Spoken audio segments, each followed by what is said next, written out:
Hello viewers, welcome to I school. তোমাদের সকলকে I স্কুলে স্বাগত জানাচ্ছি। আজকের পর্বে আমরা পরিমিতি নিয়ে আলোচনা করব। এটা হচ্ছে আমাদের পরিমিতির উপরে দ্বিতীয় ভিডিও। এটা হচ্ছে পার্ট 2। পার্ট 1 ভিডিওতে আমরা বর্গক্ষেত্র, আয়তক্ষেত্র, সামান্তরিক, রম্বস, ট্রাপিজিয়াম, ত্রিভুজ, বৃত্ত ইত্যাদির পরিসীমা এবং ক্ষেত্রফল নিয়ে আলোচনা করেছি এবং তার উপরে 1 থেকে 20টা অঙ্ক সমাধান করেছি। আজকের পর্বে আমরা পরিমিতির উপরেই 21 নম্বর অঙ্ক থেকে শুরু করব। আমরা দেখে নিব 21 নম্বর অঙ্কটা কী দেওয়া আছে। দুটি বর্গক্ষেত্রের ক্ষেত্রফলের অনুপাত 9:1। তাদের পরিসীমার অনুপাত কত? দুটি বর্গক্ষেত্র দেওয়া আছে যাদের ক্ষেত্রফলের অনুপাত দেওয়া আছে 9:1, এদের পরিসীমার অনুপাত বার করতে বলছে।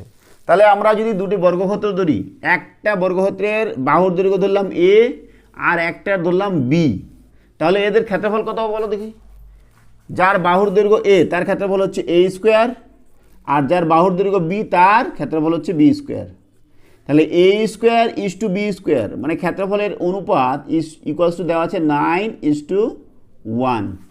এটা আমাদের দেওয়া আছে। তাহলে ইস-টুটাকে উঠাতে গেলে আমরা এইভাবে লিখতে পারি না, এ স্কোয়ার বাই বি স্কোয়ার সমান সমান 9/1। তাহলে এটাকে লিখছি এ বাই বি তার হোল স্কোয়ার, আর 9টাকে কী লেখা যায় 3/1 আছে থাক তার স্কোয়ার। 3 স্কোয়ার মানে 9, 1-এর স্কোয়ার মানে 1ই।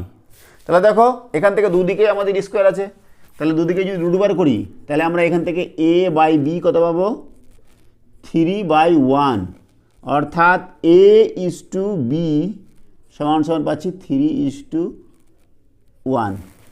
তাহলে তাদের বাহুর দৈর্ঘ্যের অনুপাত আমরা পেলাম। আমাদের বলেছে কি যে পরিসীমার অনুপাত। তাহলে বলো দেখি ওই বৃত্ত দুটি, ওই ক্ষেত্রফল দুটির পরিসীমা কত হবে? পরিসীমা কত হবে 4a আর 4b, তাই না? যার বাহুর দৈর্ঘ্য এ তার পরিসীমা কত 4a, আর যার বাহুর দৈর্ঘ্য বি তার পরিসীমা 4b। তাহলে 4a:4b হবে কি তাদের পরিসীমার অনুপাত 4a:4b। তাহলে অনুপাত আমাদের দুদিকে 4 চলে গেল, a:b, আর a:b আমাদের কতবার হয়েছে 3:1। তাহলে পরিসীমার অনুপাত হচ্ছে 3:1। বি নাম্বারটা হচ্ছে আমাদের সঠিক উত্তর। 22 নম্বর অঙ্ক। কোনো বর্গক্ষেত্রের কর্ণ দ্বিগুণ হলে ক্ষেত্রফলে কী প্রভাব পড়বে? দ্বিগুণ বাড়বে, 3 গুণ বাড়বে, 4 গুণ বাড়বে, একই থাকবে। তা দেখো কি বলেছে যে কর্ণটা দ্বিগুণ হয়ে যাচ্ছে। তাহলে দেখো আমরা যদি একটা ছবি আঁকাই, এই হচ্ছে আমাদের বর্গক্ষেত্র, এই বর্গক্ষেত্রের এটা হচ্ছে কর্ণ, তাই না? তা আমরা কি জানি যে বর্গক্ষেত্রের ক্ষেত্রফল সমান সমান বাহুর স্কোয়ার, বাহু ইন্টু বাহু বা বাহুর স্কোয়ার। আর কর্ণের সাথে কি সম্পর্ক? যে হাফ ইন্টু কর্ণর স্কোয়ার। তাহলে কর্ণটা যদি আমরা এক্স ধরে নিই, কী ধরছি এক্স, তাহলে আমাদের কত হচ্ছে বলো তো 1/2 ইন্টু এক্স স্কোয়ার, তার মানে এক্স স্কোয়ার বাই 2, এটা হচ্ছে কি ক্ষেত্রফল। এইবার বলেছে যে কর্ণটা দ্বিগুণ হয়েছে, কর্ণটা দ্বিগুণ হয়েছে, তাহলে নতুন ক্ষেত্রফল কত হবে? কর্ণ যদি দ্বিগুণ হয়ে যায় তাহলে নতুন ক্ষেত্রফল কত হবে? হাফ ইন্টু কর্ণের জায়গায় আমরা এক্সের জায়গায় 2x লিখবো, কত 2x তার হোল স্কোয়ার। তাহলে সমান সমান কত হলো 2 এর স্কোয়ার মানে কি 4x² তো ছিল কত x²/2, আর হয়ে গেল কত x²/2 ইন্টু 4, তাহলে 4 ইন্টু x²/2। তাহলে কয় গুণ হলো? 4 গুণ হয়ে গেল। তাহলে হচ্ছে কত 4 গুণ বাড়বে। তাহলে সি নাম্বারটা আমাদের সঠিক উত্তর। 23 নম্বর অঙ্ক। সমবাহু ত্রিভুজের বাহু 8 সেমি হলে ক্ষেত্রফল কত? সমবাহু ত্রিভুজের যদি বাহু 8 সেমি হয় তাহলে ক্ষেত্রফল কত? দেখো সমবাহু ত্রিভুজের ক্ষেত্রফলের সূত্র কি? √3/4 ইন্টু বাহু তার হোল স্কোয়ার। তাহলে √3/4 আর বাহু কত 8, 8-এর স্কোয়ার। তাহলে লিখতে পারছি আমরা √3/4, 8-এর স্কোয়ার মানে 8 ইন্টু 8, তাহলে 4 দুগুণে 8, 2, 8 দুগুণে 16√3 বর্গ সেমি। তাহলে ক্ষেত্রফল হচ্ছে 16√3 বর্গ সেমি। ডি নাম্বারটা আমাদের সঠিক উত্তর। 24 নম্বর অঙ্ক, কোন সমবাহু ত্রিভুজের ক্ষেত্রফল 4√3 বর্গ সেমি, তার পরিসীমা কত? তো দেখো আমরা কি জানি যে সমবাহু ত্রিভুজের প্রতিটা বাহু সমান, তাই না? এই সমবাহু ত্রিভুজের ক্ষেত্রফলের সূত্র কি? ক্ষেত্রফল সমান সমান √3/4 ইন্টু বাহু তার হোল স্কোয়ার। √3/4 ইন্টু বাহু তার হোল স্কোয়ার, এটা হচ্ছে ক্ষেত্রফল। আবার ক্ষেত্রফল দেওয়া আছে আমাদের 4√3 সমান সমান, তাহলে 4√3। এখান থেকে আমরা বাহু তার হোল স্কোয়ার সমান সমান কী করতে পারি? 4, দেখো দুদিকে √3 আছে, √3 আমরা কেটে দিলাম, তাহলে 4, এইটা নিচে 4 আছে, উপরে চলে যাবে 4 ইন্টু 4, তার মানে 16 বা 4-এর স্কোয়ার। তাহলে এখান থেকে আমরা এদিকে বাহুর স্কোয়ার, এদিকে 4-এর স্কোয়ার, তাহলে বাহু কত পাচ্ছি? বাহু পাচ্ছি 4 সেমি। আর আমাদের বার করতে বলেছে পরিসীমা। পরিসীমা মানে কি? তিনটা বাহুর যোগফল, 4 4 4, যেহেতু সমবাহু তাহলে তিনটাই 4 4 করে, তাহলে তিনটা বাহুর যোগফল কত হবে? 4 আর 4 আর 4 যোগ করলে 12 সেমি। কত সেমি? 12 সেমি। পরিসীমা হচ্ছে 12 সেমি। এই বি নাম্বারটা আমাদের সঠিক উত্তর। 25 নম্বর অঙ্ক, কোনো বৃত্তের ব্যাসার্ধ 50% কমে গেলে ক্ষেত্রফল কত কমবে? ব্যাসার্ধ 50% কমে গেছে। তো দেখো আমরা ক্ষেত্রফল কি জানি? বৃত্তের ক্ষেত্রফল সমান সমান পাই আর স্কোয়ার। আরটা কি? আর হচ্ছে ব্যাসার্ধ। তাহলে দেখো ক্ষেত্রফল পাই আর স্কোয়ার, ব্যাসার্ধ বলেছে কি যে 50% কমে গেছে। 50% মানে কি? অর্ধেকই কমে গেছে। তাহলে আগে যদি আর ছিল, তাহলে এখন হয়ে গেছে r/2। তাহলে ক্ষেত্রফল এখন কত হয়েছে? ব্যাসার্ধ কত হয়েছে? r/2। 50% কমে গেছে মানে অর্ধেক কমেছে, হয়েছে r/2। তাহলে এখন ক্ষেত্রফল কত হবে? এখন ক্ষেত্রফল হবে পাই ইন্টু আর এর জায়গায় এটা r/2 তার হোল স্কোয়ার। তাহলে পাই ইন্টু আর স্কোয়ার বাই নিচে কত? 4, তাহলে পাই আর স্কোয়ার বাই 4। তাহলে আগে ছিল পাই আর স্কোয়ার, আর এখন হয়েছে কি? পাই আর square by 4।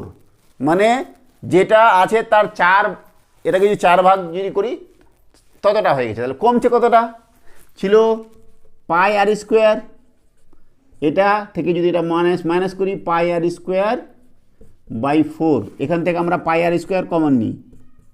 Pi R square common নিলাম, 1/4। তাহলে এক অংশ থেকে 1/4 অংশ যদি আমরা বাদ দিই তাহলে কত হবে? তোমরা লসও করতে পারো। নিচে 4, 4 একে 4, 1, তার মানে পাই আর স্কোয়ার ইন্টু 3/4। তার মানে কতটা কমেছে? 3/4 অংশ কমে গেছে।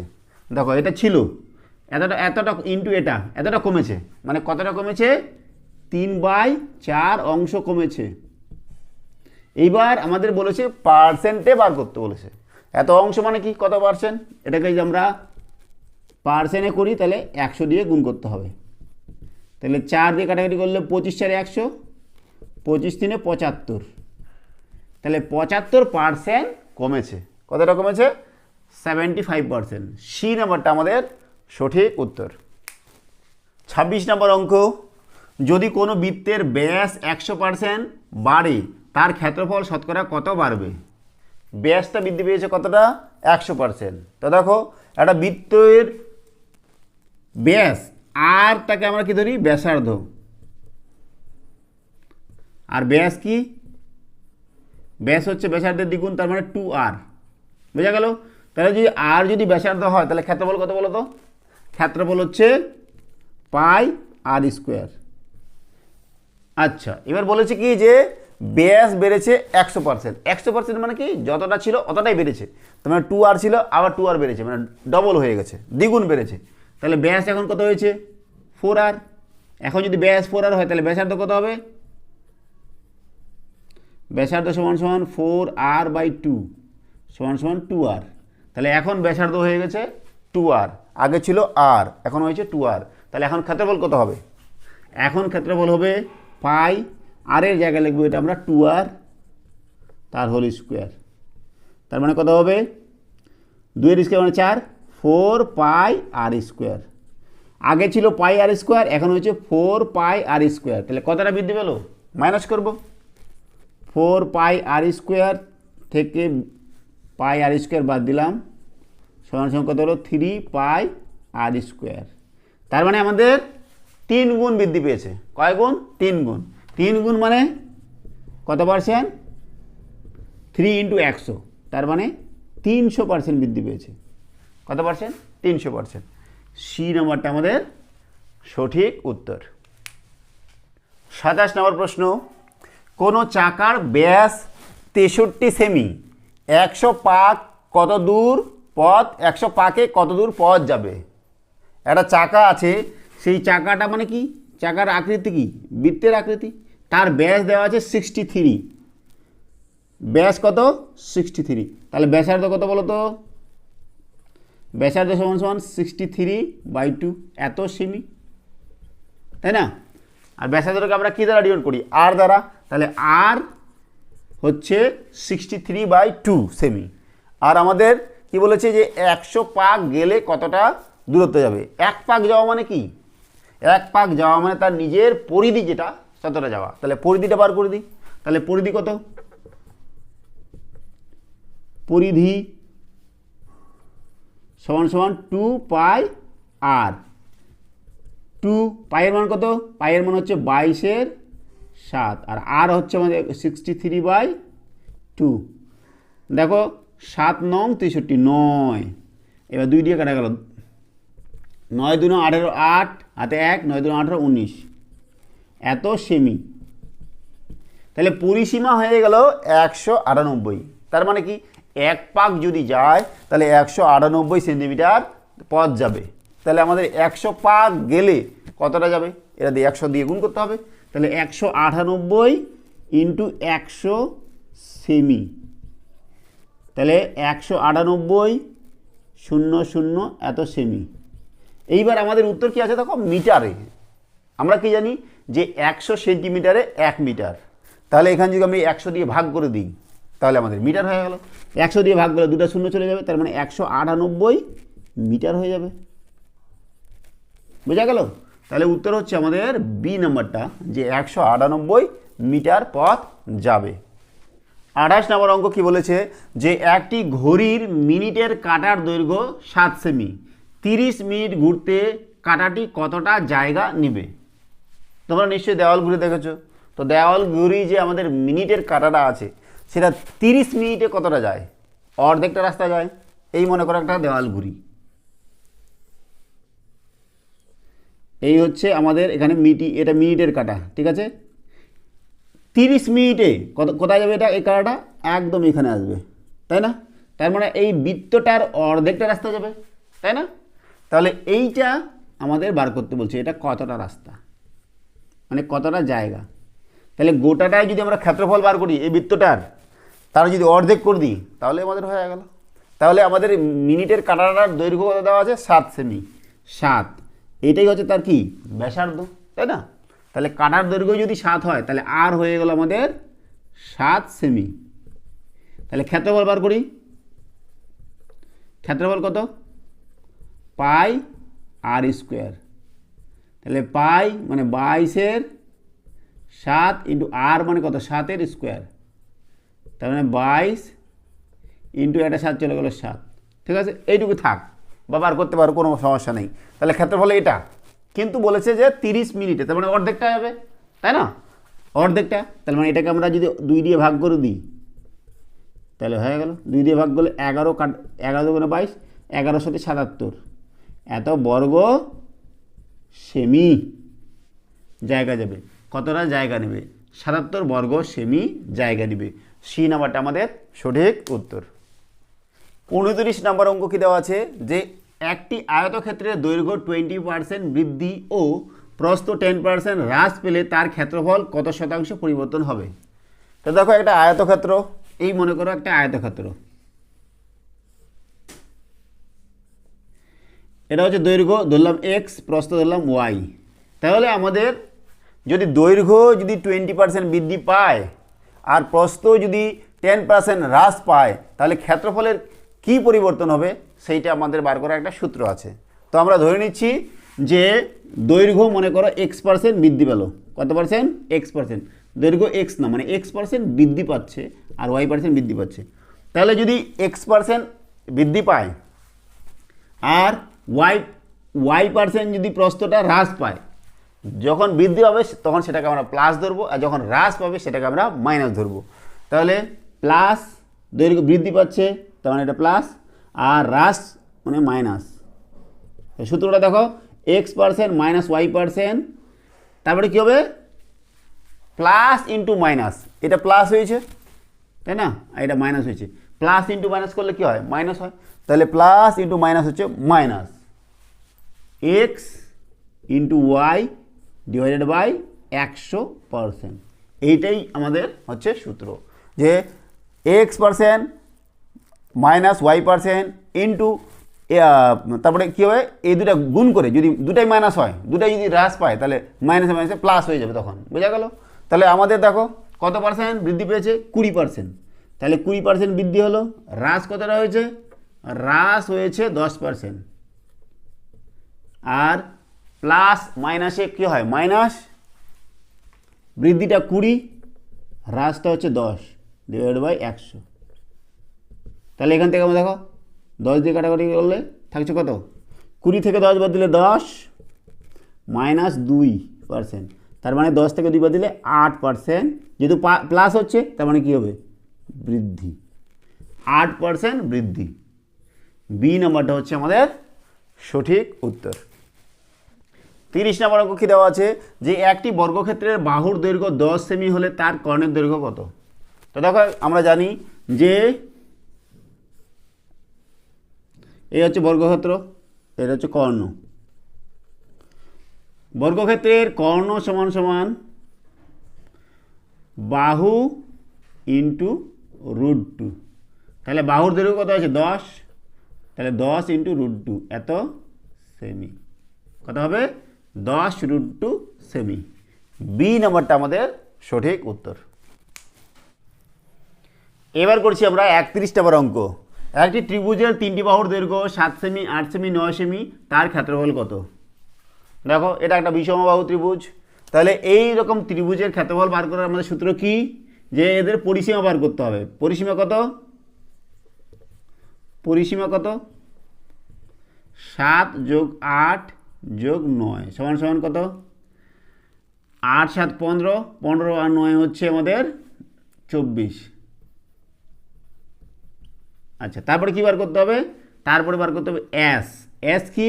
পরিসীমা বাই 2, মানে 24/2 সমান সমান 12 সেমি বা 12। ঠিক আছে, এইবার আমরা একটা সূত্র প্রয়োগ করব। সেই সূত্রটার নাম হচ্ছে হেরনের সূত্র। ক্ষেত্রফল কী হবে? ক্ষেত্রফল সমান সমান √, S into S minus A, S minus B into S minus C. এই সূত্রটাই বলা হয় হেরনের সূত্র। কার সূত্র? হেরনের সূত্র। আরে এখানে এসটা আমরা বার করলাম, এটা যে বাহুগুলার যোগফল ডিভাইডেড বাই 2, আর এ বি সি হচ্ছে কি? বাহুগুলার দৈর্ঘ্য এক এক করে আমাদের দেওয়া আছে। বাহুগুলার দৈর্ঘ্য এস আমরা লিখছি 12, আর 12 মাইনাস এ কত? যে কোনো একটা ধরি, এটা এটা এটা এ বি সি ধরি। এ হচ্ছে 7, তারপরে এস হচ্ছে 12 মাইনাস বি কত? 8, আর 12 মাইনাস সি হচ্ছে 9। তাহলে এখান থেকে আমাদের হয়ে যাবে কত? 12 ইন্টু 7, 12 থেকে 7 বাদ দিলে কত হবে? 5, ইন্টু 12 থেকে 8 বাদ দিলে 4, ইন্টু 12 থেকে 9 বাদ দিলে 3, তাই না? তাহলে এবার দেখো, আচ্ছা এখানে 12 আছে, এখানে 4 3 12, তাহলে কত হচ্ছে বলো দেখি? 12 ইন্টু 5। তাহলে এই √, থেকে বাইরে বার করতে গেলে দুটো ভিতরে জোড়া আছে, তাহলে একটা বাইরে আসবে। তাহলে 12√5, এটা হচ্ছে কি? ক্ষেত্রফল বর্গ সেমি। 12√5 বর্গ সেমি। তাহলে এ নাম্বারটা আমাদের সঠিক উত্তর। 32 নম্বর অঙ্ক কী দেওয়া আছে? যে একটি ঘনকের আয়তন হচ্ছে 1000 ঘন সেমি, তার প্রতিটি বাহুর দৈর্ঘ্য কত?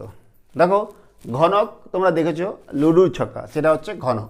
যার দৈর্ঘ্য প্রস্থ উচ্চতা সবই সমান, সেটা হচ্ছে ঘনক। আর ঘনকের আয়তন কি? তার একটি বাহুর দৈর্ঘ্য তার কিউব। কীরকম? এই আমাদের মনে করে একটা ঘনক এইরকম,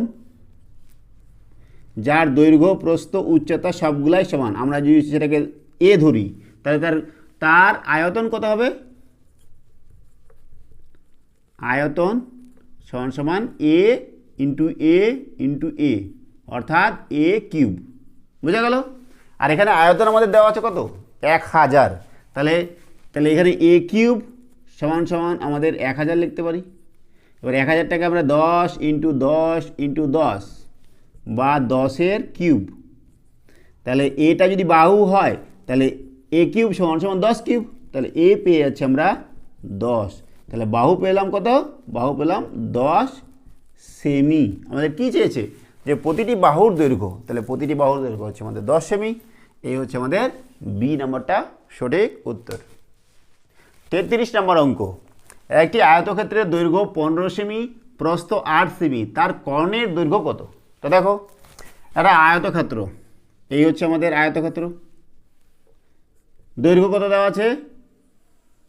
দৈর্ঘ্য দেওয়া আছে আমাদের 15 সেমি, আর প্রস্থ দেওয়া আছে কত? 8 সেমি। কর্ণ ধরে নিচ্ছি এক্স। তাহলে যেহেতু এটা আয়তক্ষেত্র, তাহলে এটা 90 ডিগ্রি। তার মানে এই যে এইটা দেখতে পাচ্ছ, মনে করো এ বি সি ডি। এ বি সি এই ত্রিভুজটা হচ্ছে সমকোণী ত্রিভুজ, যার এটা এ বিটা হচ্ছে ভূমি, বিসিটা হচ্ছে লম্ব, আর এসিটাও অতিভুজ। তাহলে আমরা কি জানি? যে সমকোণী ত্রিভুজের অতিভুজের স্কোয়ার সমান সমান ভূমির স্কোয়ার প্লাস লম্বের স্কোয়ার। তাহলে এখান থেকে আমরা এক্স স্কোয়ার বা কর্ণের স্কোয়ার সমান সমান দৈর্ঘ্যের স্কোয়ার মানে 15 স্কোয়ার প্লাস প্রস্থের স্কোয়ার মানে 8-এর স্কোয়ার, তাই না? 15 স্কোয়ার মানে 225, 15 225, আর 8-8 64। যোগ করলে কত হবে? 5 4 9, 6 2 8, 5 4 9, 6 2 8 আর 2 এক্স স্কোয়ার। তাহলে এক্স স্কোয়ার সমান সমান হচ্ছে 289, তাই তো? তাহলে এক্স কত? এক্স সমান সমান √289। তাহলে আমাদের দেখো 17 17 যদি গুণ করি তাহলে কত হয়? 7 7 49, 4 7 কে 7, 8 9 10 11, 11 কাটা 17, 9 8 2 289, 289। তাহলে √289 সমান সমান কত হচ্ছে? 17। তাহলে কর্ণ বার হয়ে গেল আমাদের 17 সেমি। বি নম্বরটা আমাদের সঠিক উত্তর। এবার করছি আমরা 34 নম্বর অঙ্ক। একটি আয়তক্ষেত্রের দৈর্ঘ্য 20 সেমি এবং প্রস্থ 10 সেমি হলে তার পরিসীমা এবং ক্ষেত্রফলের অনুপাত কত? তো দেখো, পরিসীমা আর ক্ষেত্রফলের অনুপাত বার করতে বলেছে। তাহলে আমরা কি জানি? পরিসীমা সমান সমান 2 ইন্টু দৈর্ঘ্য প্লাস প্রস্থ, দৈর্ঘ্য প্লাস প্রস্থ। তাহলে দেখো, দৈর্ঘ্য কত এখানে? 20, আর প্রস্থ কত? 10। তাহলে কত? 10 আর 20 যোগ করলে 30, 30 দুগুণে 60, 60 সেমি হচ্ছে পরিসীমা। আর ক্ষেত্রফল কত? ক্ষেত্রফল হচ্ছে দৈর্ঘ্য ইন্টু প্রস্থ। তাহলে দৈর্ঘ্য কত? 20 আর প্রস্থ 10, তাহলে কত হচ্ছে? 200 বর্গ সেমি। তাহলে আমাদের পরিসীমা আর ক্ষেত্রফলের অনুপাত যদি বার করি তাহলে কত হবে বলো তো? 60:200। বুঝা গেল? এখানে এককগুলো আমরা লিখছি না। তাহলে 2 দিকে 10 দিয়ে কাটাকাটি করলে 6:20, আবার 2 দিয়ে কাটাকাটি করলে কত হবে? এখান থেকে সমানই দিই, এটা সমান হচ্ছে এখান থেকে কত হবে? 3:10, তাই না? তাহলে অনুপাত হয়ে যাচ্ছে আমাদের 3:10। এ নাম্বারটা আমাদের সঠিক উত্তর। এবার করছি আমরা 35 নম্বর অঙ্ক। একটি বৃত্তের ব্যাস 14 সেমি, তার পরিধি কত? তো দেখো, পরিধি বার করতে বলেছে আর ব্যাস দেওয়া আছে। তাহলে আমরা কি জানি? যে ব্যাসার্ধ কত? ব্যাসার্ধ যেটাকে আমরা আর দ্বারা ডিনোট করি, ব্যাসার্ধ সমান সমান ব্যাস বাই 2। তাহলে ব্যাস যদি 14 হয় তাহলে ব্যাসার্ধ কত হবে?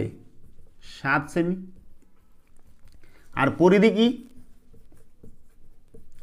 পরিধি হচ্ছে 2 পাই আর। 2 পাই মানে কত? 22/7, আর আর বার হলো আমাদের 7, 7 7 কাটা গেল। তাহলে 22 দুগুণ 44 সেমি। তাহলে আমরা পরিধি পাচ্ছি 44 সেমি। বি নাম্বারটা আমাদের সঠিক উত্তর। তো এই হচ্ছে আমাদের পরিসীমার উপরে পরিমিতির উপরে আমাদের 35টি অঙ্কের সমাধান। আজকে আমরা এখানে রাখছি। সঙ্গে থাকার জন্য অসংখ্য ধন্যবাদ। দেখা হচ্ছে পরের ভিডিওতে। Have a nice day.